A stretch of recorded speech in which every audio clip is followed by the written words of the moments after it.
What's up, Engraved world? So today we're over here at c&Lcustoms and we have Double Trouble, the Lowrider Car of the Year for 2019 and the contender for 2020.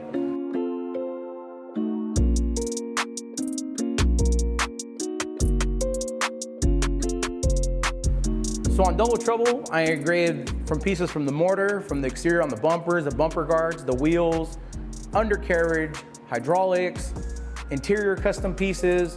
We actually had the opportunity to get some pieces water jet cut and made for the car's interior, as well as all the exterior trim is pretty much done on this car. A lot of it's a mixed stainless steel, which is a lot harder to engrave on. So you'll see probably some thinner cuts, and then you'll get some suspension parts and the bumpers, which are a lot deeper cuts.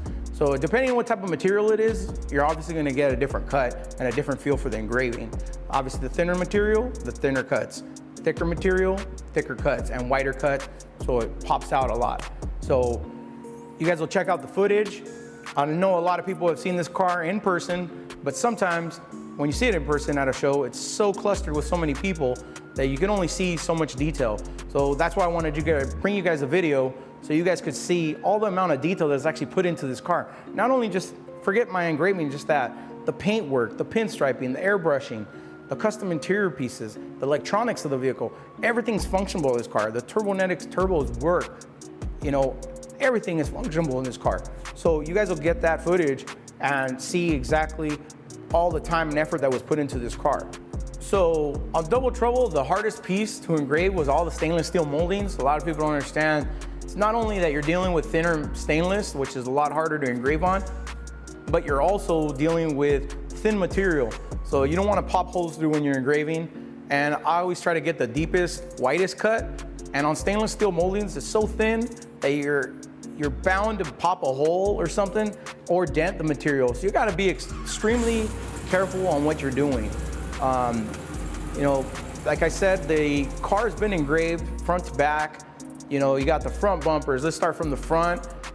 You know, you got the front bumpers, you got the engine compartment, you got the undercarriage, you got the interior, you got the rear axle system, you got the suspension in the back, you got the hydraulic system in the trunk, you got the Continental kit and the rear bumper in the back, you know, and this car is all functionable. So everything you see is very functional, and it's not only a show-worthy winner, but it is the 2018-2019 Lowrider Car of the Year, competing for 2020 Lowrider Car of the Year.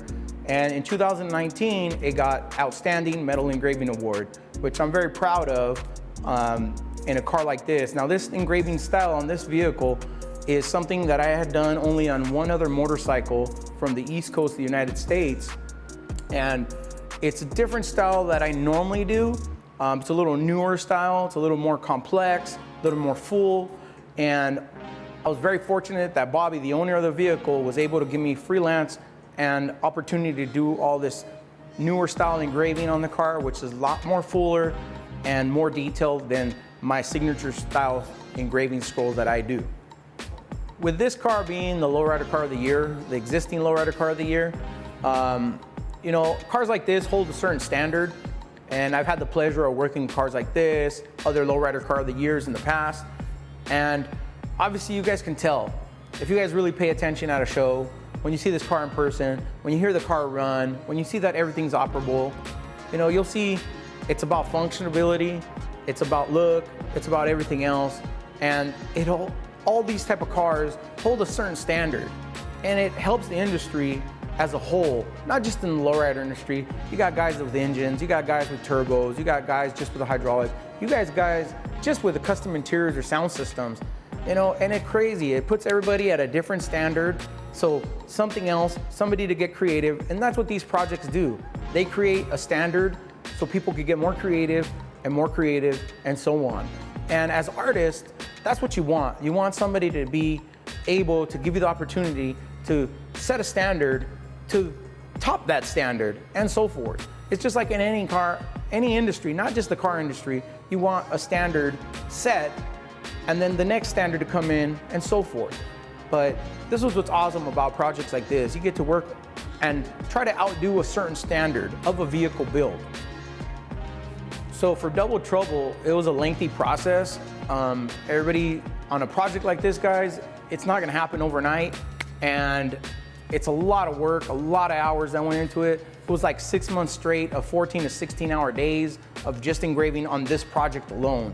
And not only that, we run a business doing engraving for other people. So it wasn't like we were just closed down 100% just to make sure this car got done in 6 months. Then got revamped a little bit. We added some more work for the interior. That's when California Upholstery came on board and redid it.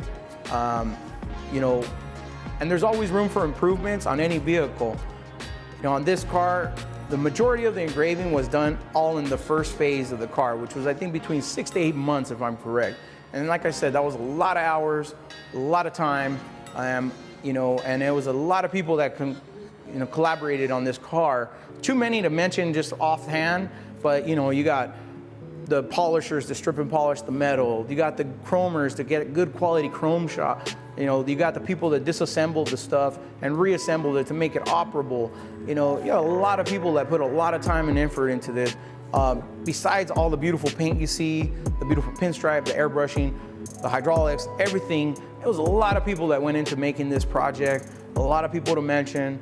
And as you can see, the outcome, it paid off because it's obviously winning the title right now for Lowrider Car of the Year. And you'll be seeing this at shows coming up in 2020. All right, guys, thanks for watching. I appreciate you guys.